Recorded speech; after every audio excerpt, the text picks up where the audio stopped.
Hello ಸ್ನೇಹಿತರೆ, ಎಲ್ಲರಿಗೂ ನಮಸ್ಕಾರ. ಪುಟ್ಟಕ್ಕನ ಮಕ್ಕಳು ಧಾರಾವಾಹಿಯ ಮಂಗಳವಾರದ ಸಂಚಿಕೆಯಲ್ಲಿ ಏನಾಗುತ್ತೆ ಅಂತ ಟಿವಿಗೂ ಮುಂಚೆ ಒಂದು ಪ್ರೊಮೋ ವಿಡಿಯೋದಲ್ಲಿ ನೋಡಿಕೊಂಡು ಬರೋಣ ಬನ್ನಿ. ಅದಕ್ಕೂ ಮುಂಚೆ ಯಾರೆಲ್ಲ ನಮ್ಮ ಚಾನಲ್ಗೆ ಸಬ್ಸ್ಕ್ರೈಬ್ ಆಗೋದಿ ಹಾಗೆ ವಿಡಿಯೋ ನೋಡ್ತಾ ಇದ್ದೀರೋ ದಯವಿಟ್ಟು ಸಬ್ಸ್ಕ್ರೈಬ್ ಮಾಡಿ ಮತ್ತು ಸಪೋರ್ಟ್ ಮಾಡಿ. ಹಾಗೆ ಪಕ್ಕದಲ್ಲಿರುವ ಬೆಲ್ ಬಟನ್ ಅನ್ನ ಕ್ಲಿಕ್ ಮಾಡಿ. ಪುಟ್ಟಕ್ಕನ ಮಕ್ಕಳು ಧಾರಾವಾಹಿಯ ಸಂಚಿಕೆಯಲ್ಲಿ ಮೊದಲಿಗೆ ಪುಟ್ಟಕ್ಕ ಅವರು ಕೊರವಂಜಿ ಅವ್ರ ಜೊತೆ ಮಾತಾಡ್ತಾ ಇರ್ತಾರೆ. ಆಗ ಕೊರವಂಜಿ, ನೀನೇನು ಚಿಂತೆ ಮಾಡಬೇಡ ಕಣವ ತಾಯಿ, ಆ ಜಕ್ಕವ ಹೇಳಿ ಸಮಯ ಬಂದಾಯ್ತು, ಇದ್ದು ಇಲ್ದಂಗಿರೋ ಉಸಿರು ನಿನ್ನ ಎದೆಗೆ ಬಂದು ಬಡಿಯುತ್ತೆ ಅಂತ ಹೇಳ್ತಾ ಇರ್ತಾರೆ. ಅಷ್ಟೊತ್ತಿಗೆ ಐನಾರು, ಅಮ್ಮವ್ರೆ ಮುಹೂರ್ತ ಮೀರೋಕ್ ಮುಂಚೆ ಪುಟ್ಟಕ್ಕ ಅವ್ರನ್ನ ಕರಿತೀರಾ ಅಂತ ಕೇಳಿದ್ರೆ ಆಗ ಬಂಗಾರಮ್ಮನವರು ಕಂಟಿ ಪುಟ್ಟಕ್ಕನ್ನ ಕರ್ಕೊಂಡು ಬಾ ಅಂತ ಕಳಿಸ್ತಾರೆ.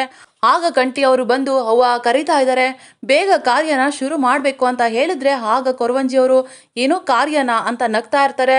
ಆಗ ಪುಟ್ಟಕ್ಕ ಅವರು ಇರಪ್ಪ ಬಂದೆ ಅಂತ ಹೇಳಿದ್ರೆ ಆಗ ಕಂಠಿಯವರು ಅವರು ಎಲ್ಲಿಗೂ ಹೋಗಲ್ಲವ, ಇಲ್ಲೇ ಇರ್ತಾರೆ, ಮೊದಲು ಕಾರ್ಯನ ಮುಗಿಸೋಣ ಬಾರವ ಅಂತ ಕರ್ಕೊಂಡು ಹೋಗ್ತಾ ಇರ್ತಾರೆ. ಆಗ ಪುಟ್ಟಕ್ಕ ಅವರು ನೋಡ್ತಾ ಇರ್ತಾರೆ. ಆಗ ಕೊರವಂಜಿಯವರು ಸಮಾಧಿಯಲ್ಲಿ ಮುಚ್ಚೋಗಿರೋ ಸತ್ಯ ಅರಮನೆಯಲ್ಲಿ ಸಿಗ್ತಾ ಐತೆ ಅಂತ ನಗ್ತಾ ಇರ್ತಾರೆ. ಆಗ ಪುಟ್ಟಕ್ಕ ಅವ್ರನ್ನ ಕಂಠಿಯವರು ಒಳಗಡೆ ಕರ್ಕೊಂಡು ಹೋಗ್ತಾರೆ. ಆಗ ಐನರವರು ಸಹನಾ ಕಾರ್ಯನ ಶುರು ಮಾಡ್ತಾರೆ.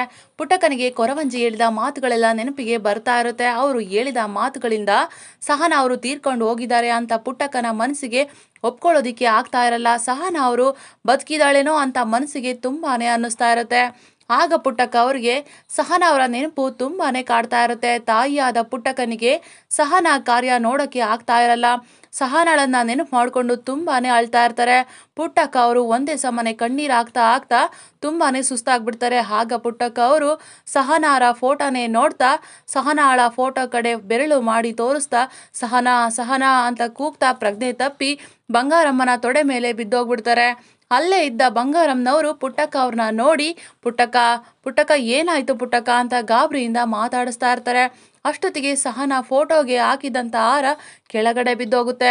ಇದರ ಅರ್ಥ ಸಹನಾ ಅವರು ಬದುಕಿದ್ದಾರೆ ಅನ್ನೋ ಸೂಚನೆಯನ್ನ ಕೊಡ್ತಾ ಇರುತ್ತೆ. ಪುಟ್ಟಕ್ಕ ಅವರು ಪ್ರಜ್ಞೆ ತಪ್ಪಿ ಬಿದ್ದ ತಕ್ಷಣ ಎಲ್ಲರೂ ಕೂಡ ತುಂಬಾನೇ ಗಾಬರಿ ಆಗ್ತಾರೆ. ಆಗ ಸ್ನೇಹ ಮತ್ತೆ ಸುಮಾ ಎಲ್ಲರೂ ಕೂಡ ಶಾಕಲ್ಲಿ ಅವ್ವ ಅವ್ವ ಅಂತ ಎದ್ದು ಪುಟ್ಟಕ್ಕನ ಹತ್ರ ಬರ್ತಾರೆ. ಆಗ ಬಂಗಾರಮ್ಮನವರು, ಅಯ್ಯೋ ಪುಟ್ಟಕ್ಕ ಪುಟ್ಟಕ್ಕ ಏನಾಯ್ತು ಪುಟ್ಟಕ್ಕ ನಿನಗೆ ಅಂತ ಮಾತಾಡಿಸ್ತಾ ಇರ್ತಾರೆ. ಆಗ ಅಲ್ಲಿದ್ದ ಮುರಳಿ ಮೇಷ್ಟ್ರು, ಗೋಪಾಲ ಅವರು ಮತ್ತೆ ಐನಾರು ಕೂಡ ಎಲ್ಲರೂ ಎದ್ದು ಪುಟ್ಟಕ್ಕ ಅವ್ರ ಹತ್ರ ಬರ್ತಾರೆ. ಏನಾಯ್ತು ಪುಟ್ಟಕ್ಕ ಅಂತ ಮಾತಾಡಿಸ್ತಾ ಇರ್ತಾರೆ. ಎಲ್ಲರೂ ಕೂಡ ಪುಟ್ಟಕ್ಕನಿಗೆ ಏನಾಯ್ತು ಅನ್ನೋ ಟೆನ್ಷನಲ್ಲಿ ಪುಟ್ಟಕ್ಕ ಅವ್ರನ್ನ ಮಾತಾಡಿಸ್ತಾ ಇರ್ತಾರೆ. ಆದರೆ ಪುಟ್ಟಕ್ಕನಿಗೆ ಮಾತ್ರ ಪ್ರಜ್ಞೆ ಇರೋದಿಲ್ಲ. ಸಹನಾಳ ನೆನಪಲ್ಲಿ ತುಂಬಾನೇ ಸುಸ್ತಾಗಿ ಹೋಗ್ಬಿಟ್ಟಿರ್ತಾರೆ. ಸಹನಾ ಬದುಕಿರೋದ್ರಿಂದ ಪುಟ್ಟಕ್ಕನ ಮುಖಾಂತರ ಸಹನಾಳ ಕಾರ್ಯ ನಿಂತೋಗೋ ಹಾಗೆ ಆಯಿತು. ಈ ಕಡೆ ಸಹನಾ ಅವರು ಒಬ್ಬರೇ ಹೋಟೆಲ್ನ ಶುರು ಮಾಡಿರ್ತಾರೆ. ಎಷ್ಟೇ ಕಷ್ಟ ಆದರೂ ಕೂಡ ನಾನು ಹೋಟೆಲ್ನ ನಡೆಸ್ಕೊಂಡು ಹೋಗ್ತೀನಿ, ದುಂದು ವೆಚ್ಚನ ಮಾಡೋದಿಲ್ಲ, ಖರ್ಚು ಎಲ್ಲನೂ ಕೂಡ ಬರೆದಿಡ್ತೀನಿ, ಯಾವುದೇ ಕಾರಣಕ್ಕೂ ಹೋಟೆಲ್ನ ಮುಚ್ಚಬೇಡಿ ಅಂತ ಕಲ್ಯಾಣಿ ಅವ್ರ ಹತ್ರ ಹೇಳಿ ಒಪ್ಪಿಗೆನ ತಗೊಂಡಿರ್ತಾರೆ. ಆಗ ಸಹನಾ ಅವರು ಎಲ್ಲನೂ ಸಿದ್ಧತೆ ಮಾಡಿಕೊಂಡು ಜನಗಳು ಬಂದ ತಕ್ಷಣ ಬಿಸಿ ಬಿಸಿ ಬಜ್ಜಿನ ಹಾಕಿ ಕೊಡೋಣ, ವ್ಯಾಪಾರನ ಶುರು ಮಾಡೋಣ ಅಂತ ಅಂದ್ಕೊಂಡು ಕಾಯ್ತಾ ಇರ್ತಾರೆ.